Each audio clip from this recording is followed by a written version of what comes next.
Welcome, low ego action heroes, to another adventure of practicing critical thinking. I'm Debbie Levitt from Delta CX, and hopefully you're joining me live on YouTube, Twitch, or LinkedIn.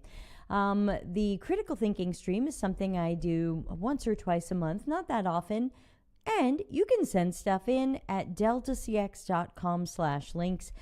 Bit of a warning, sometimes people send me job descriptions like today, and then by the time we go to do it, the job is taken down. So you might want to send over a screenshot or something, because whoever sent in that job description, it was taken down. We can't look at it. Sorry.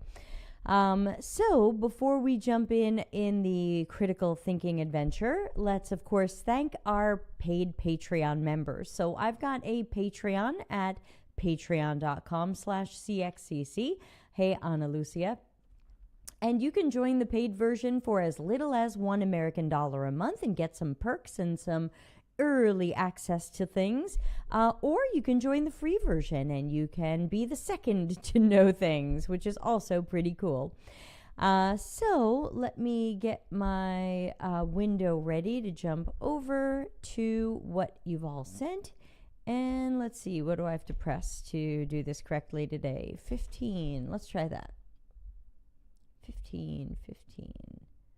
I don't know which I need to do. Let's try 15. Did that work? All right. Looks like that worked. So we've got the chat room and the tip jar and me and my screen. So someone sent a post by Lily Lee, who I'm not familiar with, and this post says, I recently interviewed for a well-known sleep and health company in New York that has been quite the roller coaster and not the fun kind. In the beginning, the recruiter told me to expect a 4-step interview process with a take-home challenge that was a few hours for wireframes. I'm usually extremely hesitant to accept any take-home challenges, but they made it sound reasonable. As I progressed, they added in more interviews. This initial 4-step process evolved into a 7-step process, practically 8 if you count completing the take-home assignment. They all had to be scheduled on separate days, meaning 7 rounds of approval. That's a lot, I thought, but all right, since I really like their mission. Then I promptly did a 360 once I read their take-home brief. Quote, create a new in-app experience for a hypothetical new product integrating our existing app and flagship product. End quote. They even linked their design system and font family for you to use. On top of this, you were required to put together a 1-hour Zoom presentation separate from the on-site interview. What was pitched as a task for a few hours was actually a minimum week-long marathon. And the compensation for this endeavor? None. Okay, so we can see where this is going, and this got over 1,000 reactions and a lot of comments and a lot of people saying they experienced the same thing. She reveals the company 8 Sleep. I've never heard of them. And so thanks to someone who sent this in. I'm not sure why it's in the critical thinking stream, because it's just a true story. I believe this person. I have scheduled a show for the next month or two. I don't remember when, but we're going to talk more about unfair, unreasonable, and potentially unethical take-home and interview challenges. So this is going to be a topic we will cover. I'm not too sure what someone thought I was going to say related to this, but yeah, you don't have to do these. I understand some companies give challenges, but it doesn't have to be a challenge that directly benefits the company or is a fake analog for what the company does. You can say no to that. I find I've never heard a story yet from someone who did one of those and then got the job. It's always, I did it, I put in all this time, I sent them in, and then didn't get the interview, didn't get the job, whatever it is. And of course, now the company has your work and ideas. And I've heard stories from people who said, I saw my work later live on their site, in their app. They take this and they use it. So, buyer beware, interviewer beware. So here's the next thing that we got. This is from Virginia G. And it's, let's see if there's a note that came with it, because these are the notes y'all send in. Someone says, I sent this as a joke. Okay, so hopefully we'll blow off a little Friday steam and we'll have a good laugh. Let's see. Lessons I've learned as a UX designer from Taylor Swift's Midnight's albums. Usually as soon as I see an opening line like that, I stop reading, even if it is a joke, because I just don't, to me, it's usually not funny. And I usually feel like it was a waste of my time. Let's see. This person got 85, 86 reactions, so it did okay in the algorithm. 1, release your MVP and upload new content and features as you go. Taylor Swift released 13 songs initially, followed by another 7 shortly thereafter. Okay, so that's technically not a good analog, because as someone who has worked in professional recording studios and with professional musicians, there is no way that the song that an artist releases is an MVP. Unless that person put out their home demo, the scratchy, wacky, out of tune, coughing in the middle of it version, if these are official final releases of a song, it's not the MVP. It's a real release. It's not the minimally viable version of the song. So, as much as this is supposed to be a joke, number 1 didn't land for me. Number 2, iterate based on feedback. Fans humorously noted Lana Del Rey's lack of presence in the song Snow on the Beach featuring Lana Del Rey. Then Taylor responded by releasing a new version with more Lana Del Rey involvement. Okay, I guess that's iterating based on feedback. 3, utilize marketing to make it unforgettable.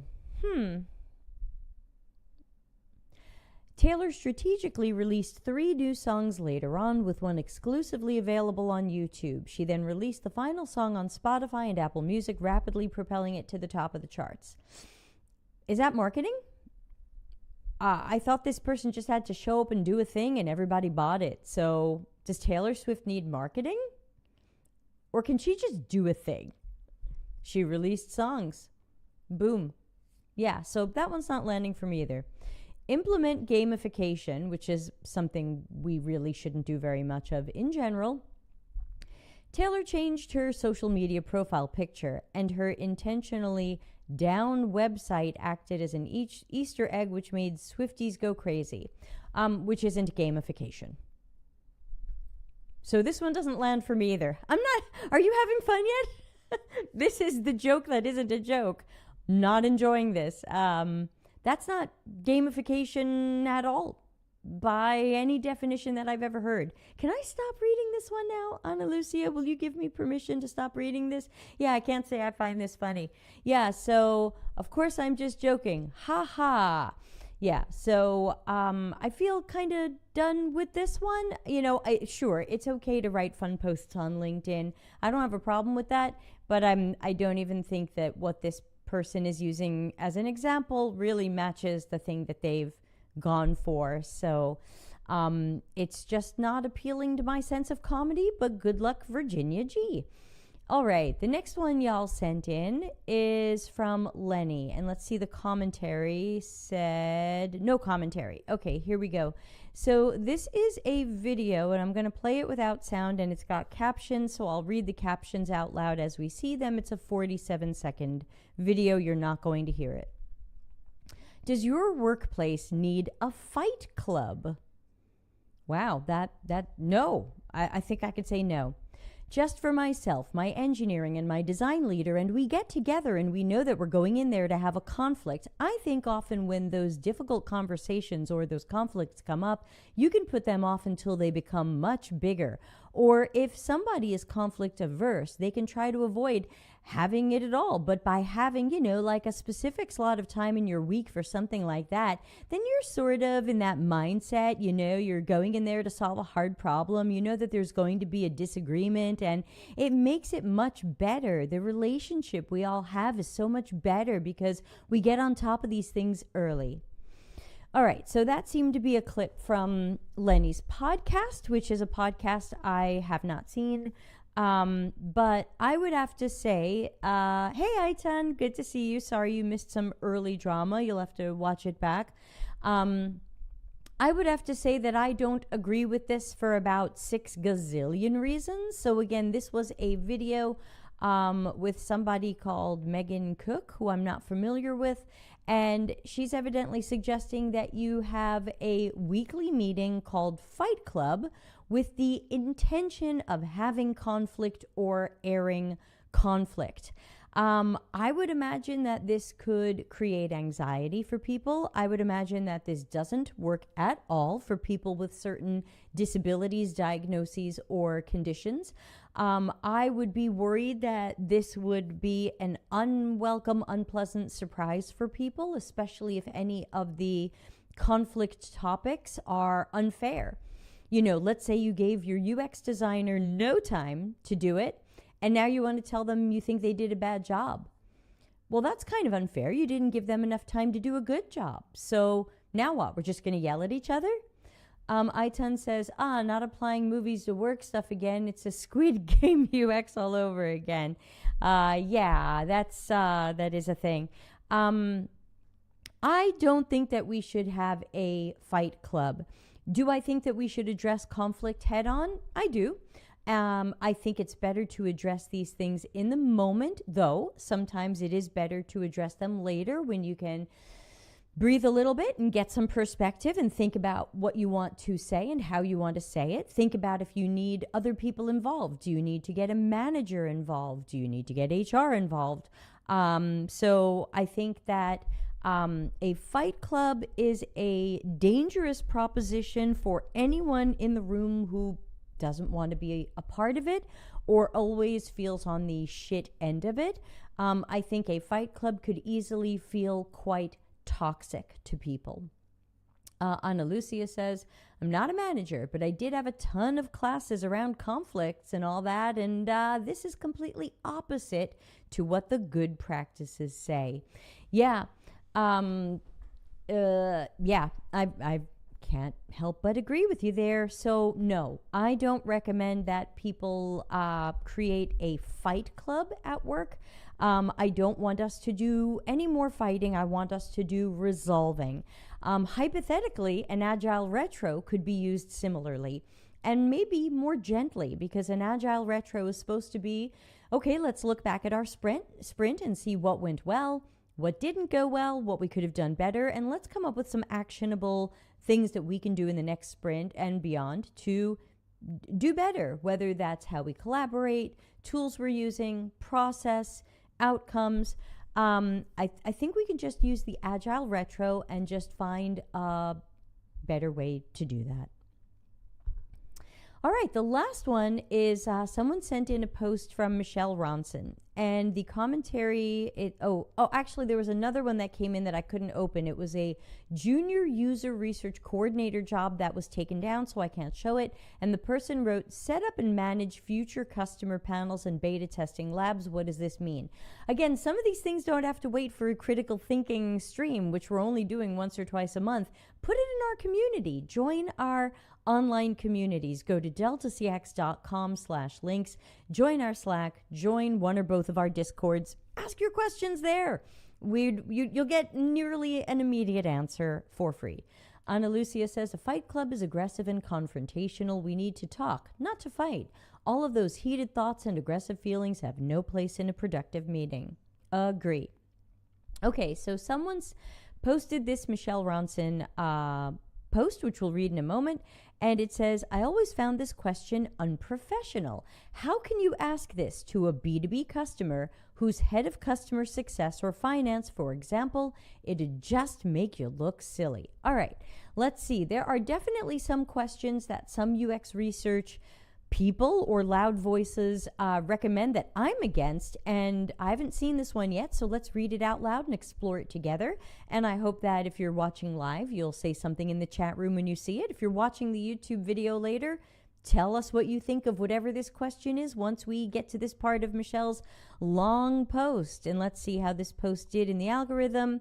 20 people pressed like and 6 comments. Looks like this post did not go far in the algorithm, which doesn't necessarily mean anything. I'm just always curious if it got a lot of reactions or activity. Not a measure of anything, vanity metric. All right, here's what Michelle says. How do you feel about asking the magic wand question in user research? It poses an interesting debate and often heated conversation. Traditionally, researchers shy away from directly asking participants about their desires, believing that true needs are revealed through experiences rather than explicit requests. Yet, thoughtfully used, this question, particularly framed as, if I had a magic wand and I could do anything to verb noun, I guess, improve this system, as an example, what would you wish for? I don't know why if it's I had a magic wand. Okay, so let's read through Michelle's thing and then I'll react to it. Can go beyond those superficial wants to reveal the core issues and aspirations driving behavior. This question's power lies in its ability to cut through the surface BS and tap into what the respondent finds most critical, albeit possibly challenging, to achieve due to what's possible or feasible. For example, reality, budget, time, resources, roadmap alignment, etc. It's less about gathering a wants list and more about uncovering the why behind them to help guide better solutions. I find it best presented at the end of an interview after we've had a focused discussion on the core topic for 30 plus minutes. It creates a space for respondents to think expansively outside of constraints. The follow-up questions to the response are critical to uncover deeper understanding. I also see the magic wand question as a way to help participants feel more valued and understood. The feedback frequently results in a new or distinctive understanding. Rephrasing the question to include specific actions and objectives, if I had a magic wand and I could do anything to verb noun, what would you wish for? Personalizes it and helps to focus responses on particular aspects of the core topic. This tweak also aligns with UX research's goal-oriented nature. To me, the magic wand question is a strategic tool. When used wisely, it often complements traditional research techniques, resulting in a richer, more nuanced understanding of motivations and challenges that can inspire genuinely user-centric solutions. How do you feel about the magic wand question? If you do use it, how and when? All right, so let's go back to the comment we got. This question's on professional. How do you ask this to a B2B customer who's head of customer success or finance, for example? It would just make you look silly. All right. So let's go back through this post in a little bit of slow motion. And let me also talk about my personal, professional perspective on this. I do often use a magic wand question. I don't necessarily agree at what she thinks it's necessarily going to produce, but I do like to use it at the end. I do phrase it differently, and I think that's important. I'm not sure it's a strategic tool, and I do think of it as a little bit of a dream wish list. And I think that we can help people break out of the idea of what's realistic or feasible. I've had people say some very interesting things after that question. And in some cases, I may or may not have understood them better, but I really got some interesting ideas from people, even if the idea that they gave probably wasn't the right idea for anyone to build. It could spark other ideas. So I think of it as things that can spark things. But the way that I normally phrase it is, and let's take a look. I'm in the middle of a research session now. So I've got the magic wand question in my discussion guide, which I do print out. And I'm not going to include the noun in this case, since this is confidential. So I'll leave out the important part. But here's the way that I said it. If you had a magic wand and could create any system that would help you blah, blah, blah, what would it do? Now, there's a couple of differences there, and sometimes I say to people, dream big. There's a couple of differences there. Now, notice that I'm saying you have the magic wand, you can create anything, dream big. What would you create to help you, let's just say, accomplish this task better? That's different than me as the researcher saying, well, if I had a magic wand and I could do anything to help you accomplish this task, what would you wish for? There's kind of a detachment there, I think. And I think that it ends up making people think, accidentally or on purpose, well, this relies on the other person. This is something we have to do together. So I think it could be more, even though it's a dreamy dream question, I think it could be more empowering to give the person that virtual magic wand and say, you have it. You have the power to create whatever you believe will help you accomplish this task in the best way that works for you. What would you create? Dream big. It's also a question that I sometimes do what I call cycling around on, which is after they go, oh, I think it should do this, and what if it did this, and I really need some way to do this better. And then whether they say one thing or three things, I'll say, anything else you would do with that magic wand? And so I call that cycling around. There's probably a better term for it, but I just mean I don't take one answer or the first answer as the only answer. I check if there's something else they want to say or talk about, and sometimes that's where you end up mining some gold, because I think it can be a newbie mistake to take the first answer as the only answer. And especially if you're not running out of time in the session, it's an opportunity to see what else is on their mind and what other things they might dream. I-10 says, I gotta agree. I wouldn't ask it to C-level stakeholders I'm talking to, especially external ones. I can't tell them if you have a magic wand. Maybe I'd say, if you had the power to.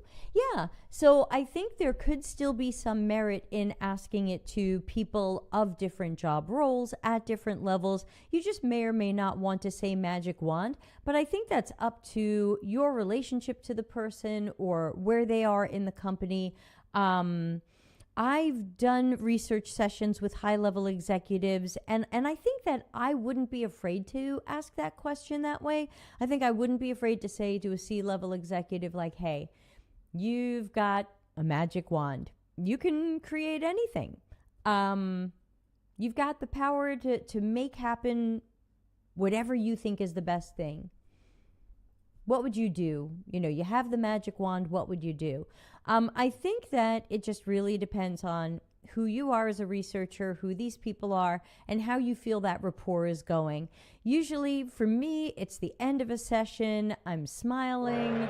I'm going from friendly, neutral face to more of a smile. Next, I'm going to be thanking them for their time. So I feel like I can bring a little lightness to the session and end on a note that hopefully they'll think is positive. So I'm not sure I'd be afraid to ask a magic wand question, even to an executive. I just might, phrase it a little differently. Ana Lucia says, I use a similar question, but I phrase it differently, and I don't use the magic wand part. For a B2C, sure, seems fun. For B2B, probably another term. Yeah, again, I think ultimately we're all shooting for something similar. We're all shooting for the idea that we're going to ask someone, if nothing stood in our way, like Michelle says here, if time, budget, resources, demands, stakeholders, shareholders, if none of these but I wouldn't even list these things to people, because then they're going to start thinking about that. Oh God, yeah, time, budget, shareholders.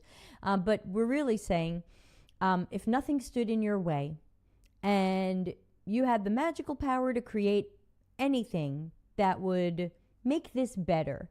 I tend to use words like make this better. I don't usually say, I probably wouldn't say solve your problem. I might say make this better, or improve this, or help you complete this task. So yeah, I guess I'm not against this, and I think it's just going to be a matter of personal taste of how we phrase it. Okay, thanks. So I wanted to talk, nobody sent this in, but I recently did a podcast with the Same Logic people. I'm sure you can find that if you Google Same Logic podcast, Debbie Lovett. And one of the things they wanted to talk to me about was this article. And we haven't talked about it yet here, but I think we should talk about it a little bit, even if it makes us go past our, the gong has rung and we go past our usual half hour. And then we'll wrap up and we'll say good night. So this was an article that got passed around a lot, became very popular, and it said the UX research reckoning is here. And again, for starters, I'm not sure I necessarily agree with that, but let's take our usual meaningful, actionable, helpful look at this. Where'd meaningful, actionable, helpful go? Is it this one? Yeah, there we go. Let's take a look and see what we can find in this article, but it's a long article. I'm not going to read through all of it. We're just going to skim through it and pick on a couple of things that we might agree or disagree with. So this was written almost a year ago, May 2023. So this person starts by talking about many people have lost their jobs. And this person says, it's not an economic crisis. UX research discipline is dying. Now, of course, I don't agree with that. There will always be research at companies. Some of that research will be good, some bad. Some of it will be quantitative, some of it will be qualitative. Some of it will be UX styles, some of it will be in other styles. I don't believe the discipline is dying. Maybe we end up changing the name of something, a title of something. Our titles and names of things keep changing, but the work is still here. So I do tend to think that saying that this is dying kind of falls into my clickbait bucket, though I took down the clickbait graphic just to save some memory. So no. So to me, saying, our discipline is dying. If it's dying, but it can survive and thrive, but we better adapt, make up your mind. And I sometimes when I read things like this, and I'm not saying he's saying this, but sometimes when I read these things, I feel like there's some weird, underlying savior complex thing going on. Like, this is dying, but it could survive, but we better adapt. So here I am. I'm going to save you. I'm going to tell you what to do and save this dying thing. And my thought is, that's the vibe that I get, but I you might not get that vibe. So that could just be me.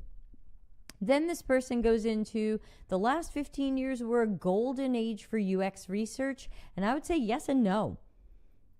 I think the people in my community would say they've had some good job experiences and some not good job experiences. They would say sometimes UX research seemed to have a golden age and sometimes we still did not. So I'm not sure I even agree with that. Companies were buying in on whatever method we could offer. I wasn't seeing that. For years, people have been saying, help me get buy-in, help me sell research, help me show why they need to do this, help me show why just running with assumptions and doing lean UX isn't the best way to go. So I feel like this person is setting up kind of a fake comparison between old days that I'm not even sure they existed and something that he claims is happening now. Ana Lucia says, my bet is that the title is clickbait and he ends up saying it isn't dying at all, just transforming. That's quite possible as well. Actually, I know how the article ends, and I think you'll fall out of your chair at where he actually goes with it. I found it not okay. Then, of course, there's the I'm amazing bit, which is I helped grow Facebook's team from 12 to over 100, did the same at Airbnb. So again, this person has blank checks and can build whatever they want. So evidently, wherever they were, UX research was amazing because they were able to grow these teams, open headcount, lots of hiring, blank checks. Sure. You weren't working where the rest of us were working. You were working at the companies who have pretty much endless money. Now, of course, the side question would be, congratulations on hiring all those researchers. Were you doing ethical work? I'll move on. Layoffs are the worst, but there are no accidents. When companies lay off workers, they're making a statement about business value. Yes and no. We now have more information about the layoffs now that it's been almost a year later. We know that many of the companies that were doing layoffs, I've got an article coming about this, so hold on. Many of the companies doing layoffs were also announcing profits, success, lots of good things. And so the questions have been asked, if companies are doing so well, why are they laying people off? And what I ended up learning about was a change in a U.S. tax law for businesses. So I'm not going to go into it deeply here. I have an article coming about it, and I'm sure we'll do a show about it. We'll try to find a tax expert if we can. Otherwise, I'll just be doing my best to tell you what I know. But people have been laid off for reasons other than business value, especially if you learn what I've been learning about the tax law. So number one, let's not make any assumption that someone who was laid off was not providing business value. We've seen people now in the last year, year and a half laid off from all different levels of companies. People who were UX research, people who were product managers, people who were engineers, data scientists. We saw people from all different areas at all different levels laid off. It wasn't just UX research, though UX was hit pretty hard. And so I don't want to assume that all of this is about business value.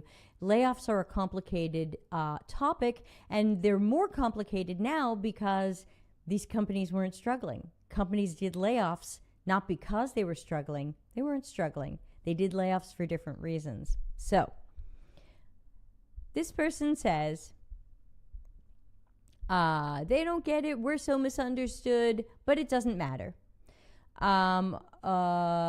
It's more productive to look inward and figure out how we can be better positioned for the future. And again, I sense some gaslighting here. Again, you might disagree, totally fine. The way that I hear this article is to me, I hear gaslighting, and I think there's more coming because it sounds like, well, if you got laid off or your job doesn't exist anymore or you can't get a job, you just haven't been providing business value, and stop pointing fingers at everybody who didn't see that you have business value. Start looking at yourself. And of course, my number one question is, were any of these people in jobs that empowered them to deliver business value? I think many of us are in or have been in jobs where we are not empowered to deliver business value. We're not. We're treated as order takers. We're not allowed to find or solve problems. So if this person is going to gaslight us and say, you did this to yourself, then I'm going to say, that's extremely unfortunate. It's an unfortunate tone to take. And I think that so many people in UX are so used to this gaslighting now and so used to being beaten down that they'll press like on this. They'll press clap because they think, yes, it's my fault. I'm the bad dog. No, it's not these other people who disempowered me and took my work away and blah, blah, blah. So here we go. The core of this person's article is we've been doing the wrong research. Does that include the research you did at the fancy companies?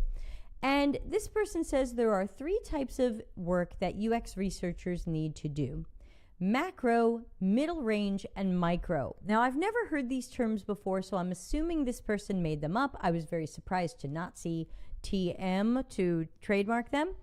This person says macro research is strategic in nature, business first, and future thinking.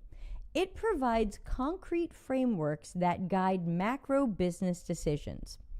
Now, right there were a lot of things that made me fold my arms and start wondering, when isn't research strategic?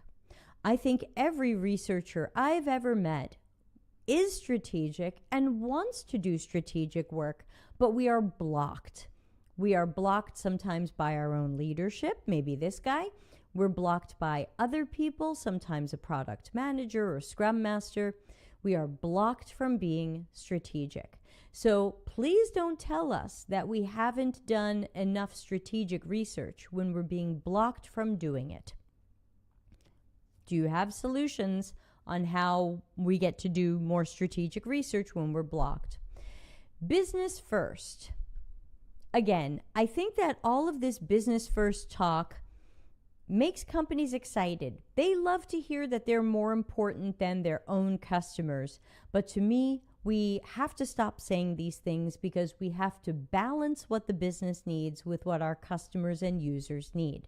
If we alienate our customers and users enough, congratulations on being business first, you might not have much business. So we have to find that balance. So I don't like to say business first. I do like to say customer centric, but I know that even while focusing on the customer, we still have to take business needs and goals into account. Future thinking. If they'll allow it, again, we would love to be future thinking and strategic, but we are typically not allowed. Concrete frameworks to guide macro business decisions. Yes, everything that I write about and teach, I tell people make sure that your research, artifacts, maps, documentation contains actionable suggestions and advice so that we can guide. Hold on, I've got a new graphic. Which one is it? I don't know yet. Is it this one? People, content, no. Is it this one? Yes. Strategies, priorities, and decisions. Every research we do should be guiding strategies, priorities, and decisions. That would automatically help it be strategic. Sehan, I'm in between jobs. My team was laid off due to financial restructuring. The job market is weird. I'm thinking of why UXR is dying for reasons mentioned in the article. And additionally, the transition from remote to hybrid on-site, the myth of... Yeah, look up Section 174 U.S. tax law changes. A lot of things that will answer a lot of questions. And why companies have pushed AI so hard and so far in the last couple of years. This guy says middle range research is focused on user understanding and product development. Is that not strategic? When would we not want to understand our users? Why can't if macro research is not user understanding, what are we researching? Who are we researching?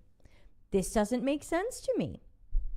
So I don't get it, because I would think that our research is going to involve customers, users, the experience ecosystem, partners, resellers, whoever's in our world. Our research has to include them so that we can guide business decisions on how to best serve these people so that the business has the outcomes, growth, revenue, profit that it wants. So to me, nearly every research a CX or UX researcher could do, nearly every study is going to have some aspect of user understanding. I don't see that as some separate level or bucket. Micro research is technical usability, eye tracking, and detailed interaction development. What are you saying here? Eye tracking has been somewhat debunked. And if it's that good and important, why is it micro? And if isn't eye tracking part of user understanding and product development? And why isn't usability part of user understanding and product development? I just felt like I found a lot of holes in this article, and it did not pass my usual meaningful, actionable, helpful, I think that's this one. Yes? Yes. Just didn't pass my test. It was very hard for me to read this and go, yeah, I really get this guy. Oh, he's really right. Oh, yeah, this is the problem, and this is what I need to do instead. The biggest reason UX research is facing this reckoning is that we do way too much middle range research. I don't even know what that means. To me, we do way too much order taking. We are way too disempowered by others. We are not able to control our own empowerment, our autonomy. We don't get to manage our own schedules and priorities. Someone else tells us how much time we have. They tell us what method to use. So you can wag a finger at researchers and gaslight them, but researchers, this is mostly not your fault. This is things other people are doing to us. Common forms of questions that live in the middle range. How do users feel about a functionality? I've never asked that. Who is asking that? Well, some people are asking that, but that's not a good research question. We could ask it. That's not the right research question. What are concerns or challenges with why? That's the middle range. Wouldn't we need to learn about concerns and challenges so that we can form problem statements and then guide business decisions? How is that middle range? Why aren't users using a certain feature? I would think once we learn that, we could guide business decisions, which again puts it over here.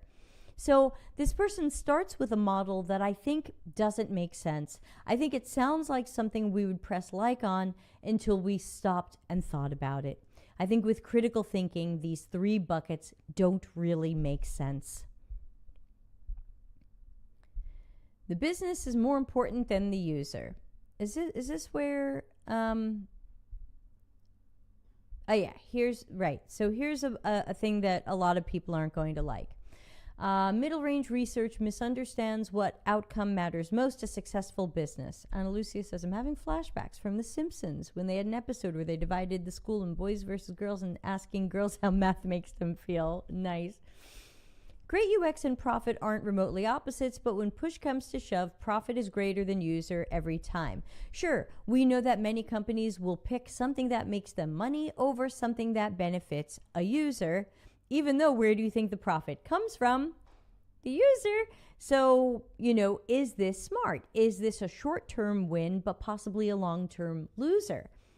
These are larger questions and why we are supposed to be strategic and talking about strategies, priorities, and decisions so that we're not just saying, we can make some money fast. Yeah, who cares what the user wants? Modern design and product processes are often built around the premise that user understanding is necessary to develop products. This is a lie. It's actually easy to develop a product that makes money without this type of research. Companies do it all the time. So, sure, hypothetically, a company can make a product without involving users or understanding users. I would say 95% of startups do that. That's not a real number, it's just my guess. But sure, we know lots of companies don't want to take the time to understand users or their needs at all. And you can still build a product. But of course, then we all get pulled into meetings wondering why we have so many failures, A/B test failures, experiment failures, product launch failures, products not utilized, KPIs weren't met. So again, there is a Grand Canyon and a giant rainbow between we can do this and it's got great outcomes and it works really well. So sure, we know that we can release a product with no UX research, no UX design, no product managers, no marketers, no QA people. We could just have an executive tell the developer what to make. We could do that. We used to do that. You can do that. You might argue it's not easy to develop a good product without research. I still think that's a lie. First, designers, engineers, and product people are good at their jobs, and their fingers are more directly in the pie than ours.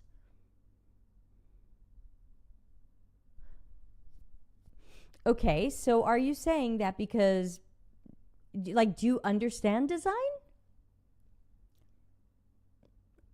Ana Lucia says, that's it. I'm done. He's defending development based on assumptions. It's why startups fail. Yeah, so just because a designer is good at their job doesn't mean that they work best without research.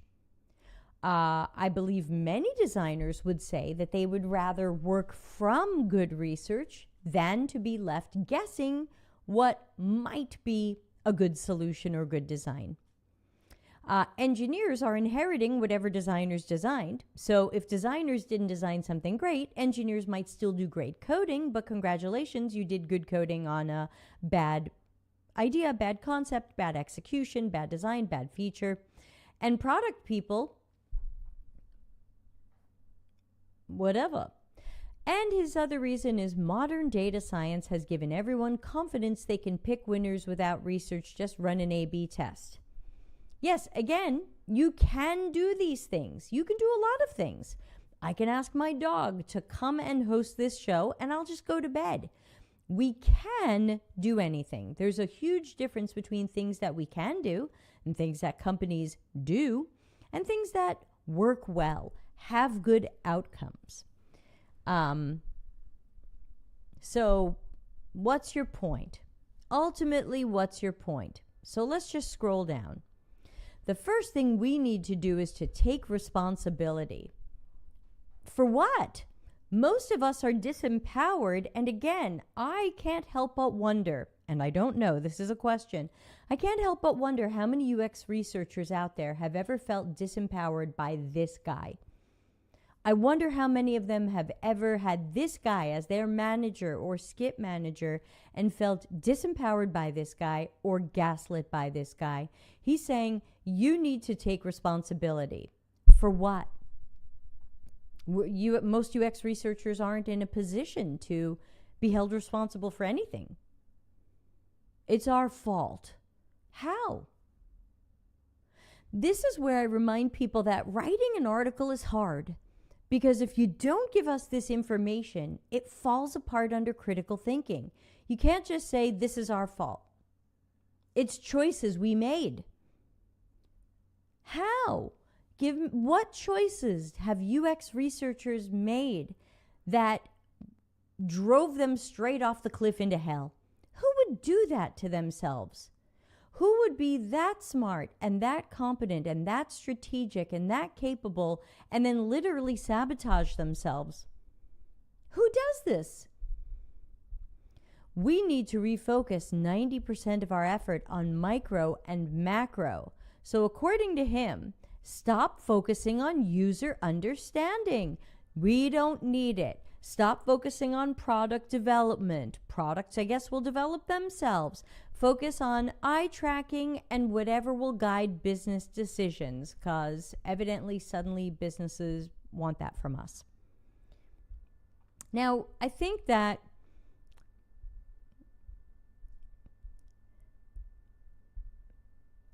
we just want to skip to the end, because it's ultimately an article that I feel doesn't stand up well to critical thinking. It says a lot of things that we're supposed to just take as fact, but it doesn't really substantiate them. It creates buckets of research that I don't agree with or I don't even believe exist. I don't think these are good descriptions of types of research.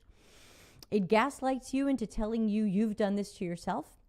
You did this to yourself. You didn't take responsibility. You didn't do the right research. You didn't prove value. I almost wanted to go to LinkedIn to see what this person's job is now to make sure I don't work there, but I'm happy with my current job. I'm not looking. But to me, I walked away from this article thinking, I don't want to work for this person. Now, I'm probably in no danger of that, because if he's ever read anything I've written, he won't hire me. But that was the feeling I walked away with, was I don't think I'd want to work for this person. I don't think this person will this person support me and empower me, or will this person tell me I've done this to myself? But the ending of the article is the most telling. I suspect many people who read this will disagree with me. Check back with me next month. I might be right there with you. But we need to have an honest conversation. We can't have an honest conversation. I feel like the article ended with, and maybe this is just a dream and I'm awake now and I don't agree with anything I've written, but oh God, I got so many claps, I'm not going to change it or take it down. Clap, clap, clap, clap, clap, clap, clap. Clap, clap, clap, clap, clap. More claps. Oh my God. Everyone's talking about my article. He posted an article the next month called Discussing the Reckoning. Yes. Yeah, I'm not going to pursue this person or their articles. This article did not stand up to my standards with my lovely new graphic, meaningful, actionable, helpful. Was that article meaningful? I had trouble finding meaning in it.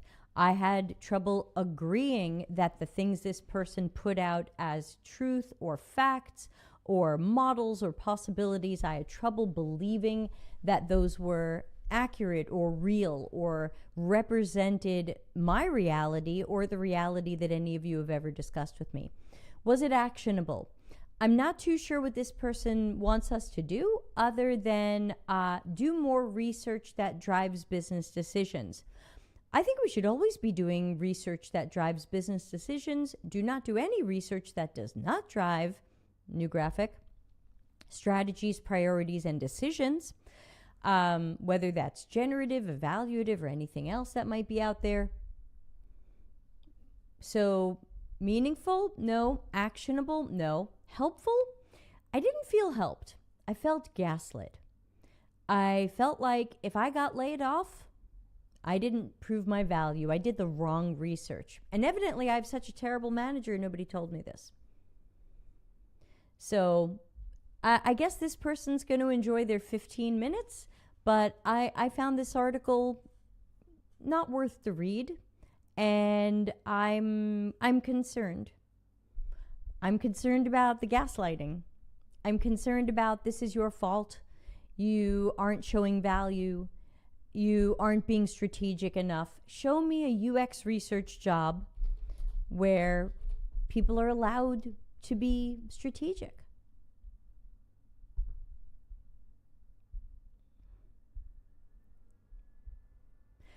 I tried to look this person up on LinkedIn, and it looks like they're not working at any job right now.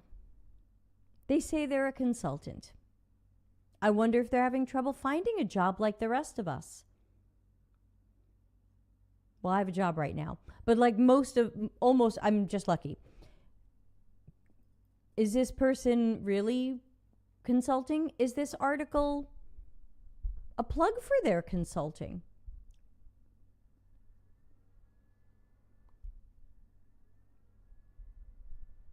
I just didn't have a good feeling about it. Did not pass my standards.